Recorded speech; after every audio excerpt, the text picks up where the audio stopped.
দেশে এবারও রেকর্ড পরিমাণ চা উৎপাদন হয়েছে, কিন্তু পরিবর্তন আসছে না চা শ্রমিকদের জীবনে। দৈনিক মজুরি ৮৫ টাকা, নেই তেমন স্বাস্থ্যসেবা, সন্তানদের জন্য পর্যাপ্ত স্কুল, আর যে জমিতে থাকেন তাও চা বাগানের মালিকের। যাদের হাত দিয়ে আসছে প্রচুর বৈদেশিক মুদ্রা, দীর্ঘদিন ধরে সুযোগ সুবিধা বাড়ানোর দাবি জানিয়ে আসছেন সেই চা শ্রমিকরা। সিলেট থেকে আনিস রহমানের ক্যামেরায় মারুফ আহমেদের পাঠানো তথ্য ও ছবিতে জানাচ্ছেন শওকত করিম।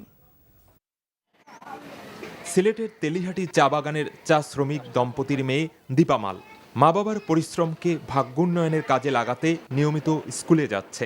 আগামী বছর অংশ নিবে পিএসসি পরীক্ষায়। স্বপ্ন শিক্ষক হবার। আমার বাবা সকালে উঠে কাজে যায়, আমার মা 10টার দিকে কাজে যায়। আমরা বাবা মার মতো হতে চাই না, আমরা একটা শিক্ষক হতে চাই। খুব কষ্ট হয় বাগানের আর কি, যে টাকায় দেয় টাকা দিয়ে আমরা চলে না। আমারও আশা আমার বাচ্চাটা মানুষের লেখান মানুষ হওয়ার, কিন্তু অভাবে দারিদ্র দেয় আর কি। কি জানি ঠাকুরেই জানে আমি পারবো কি না। দীপার মতো অনেক চা শ্রমিকের সন্তানরা স্কুলে যাচ্ছে, কিন্তু শ্রমিকদের ভাগ্যের পরিবর্তন না হলে কিভাবে স্বপ্ন পূরণ হবে দীপাদের? মৌসুমে মৌসুমে চা বাগানে আসছে নতুন পাতা, গাছ ছেটে ২৬ ইঞ্চির বেশি বাড়তে দেয়া হয় না। চা শ্রমিকরা বলছেন যেন ছেটে দেয়া চা গাছের মতোই তাদের জীবন। ৮৫ টাকা বেতন পায় কি আমরা বাচ্চা কাচ্চাকে পড়াইতে পারবো?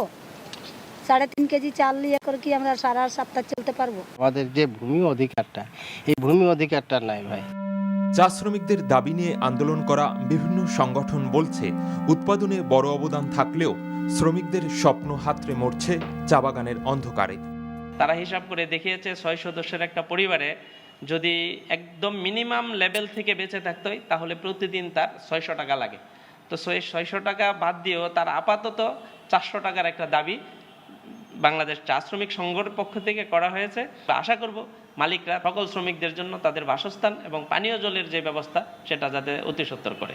৭৫ মিলিয়ন কেজি চা উৎপাদন হয়ে যাবে এই দেশে। যে ইন্ডাস্ট্রিগুলি যদি ডেভেলপ করে আলটিমেটলি সবাই এটার প্রতিফল ভোগ করে, ঠিক তেমনি চা বাগানগুলিতে তাই তার কিছু ইম্প্যাক্ট তাদের কাছেও যাচ্ছে।